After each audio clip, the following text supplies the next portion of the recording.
Moon's First Friends by Susanna Leonard Hill.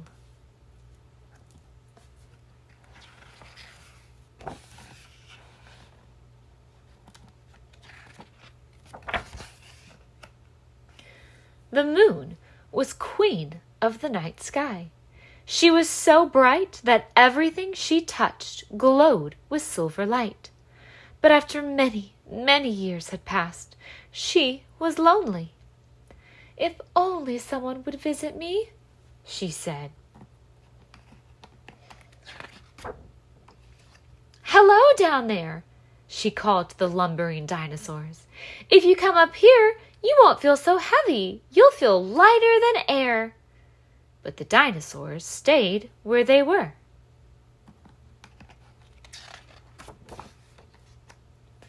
Under the moon's watchful eye, the surface of the earth changed. The moon saw glorious new creatures come and go. Saber-toothed tigers, mastodons, woolly mammoths, dodo birds, whales, rhinoceroses, and elephants. But they all stayed earthbound and rarely looked up to her in the night sky. But then she saw something new. At night, people conjured fires like tiny stars. "There are millions of stars for you up here," she offered. But the people stayed where they were. The moon watched as she circled and circled the earth. On the wide sweep of the hot Sahara, the Egyptians built stone pyramids that towered towards the sky. "They're trying to reach me," the moon marveled. But though the pyramids were mighty, they came nowhere near high enough to reach the moon. Perhaps they didn't see her.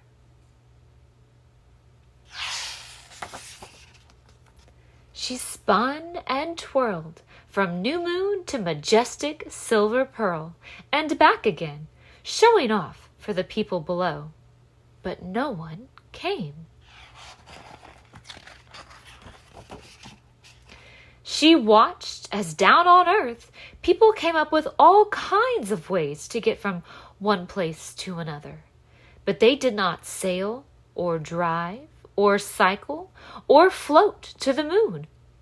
Then, on a windy day in North Carolina, the first airplane flew above a beach. "You're doing great," encouraged the moon. "You just need to fly a little higher."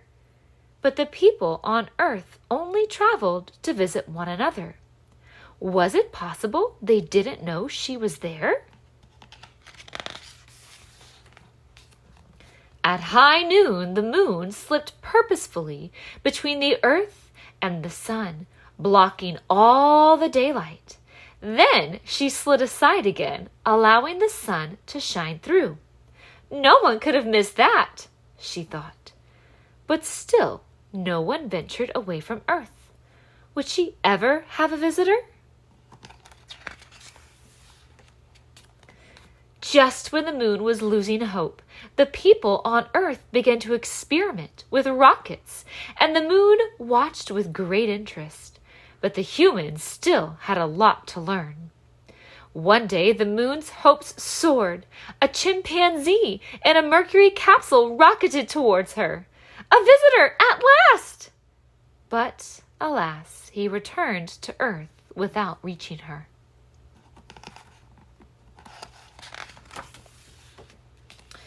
And then one hot July day, a tremendous rocket stood upon a launch pad with two small spaceships perched on top. The countdown began. 10, 9, 8, 7, 6, 5, 4, 3, 2, 1, liftoff!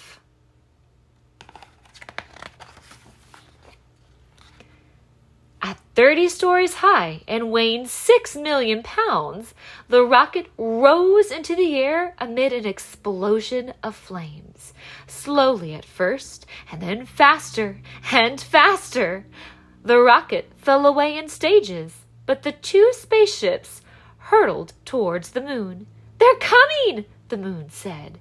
"They're actually coming!" One of the spaceships remained at a distance, circling. But the other one came closer, closer, until at last its spindle legs touched down. "Welcome," she greeted the men who emerged from the spaceship.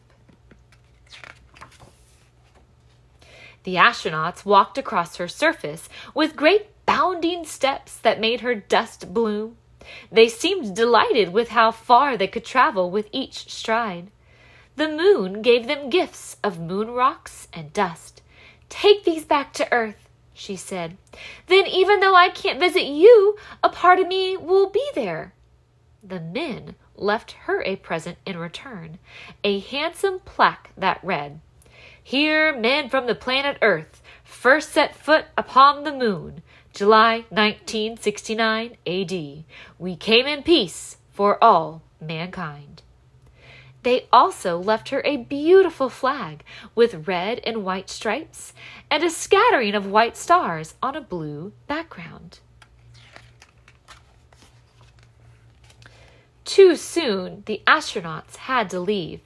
"Goodbye," the moon said as their ship floated away into the starry distance.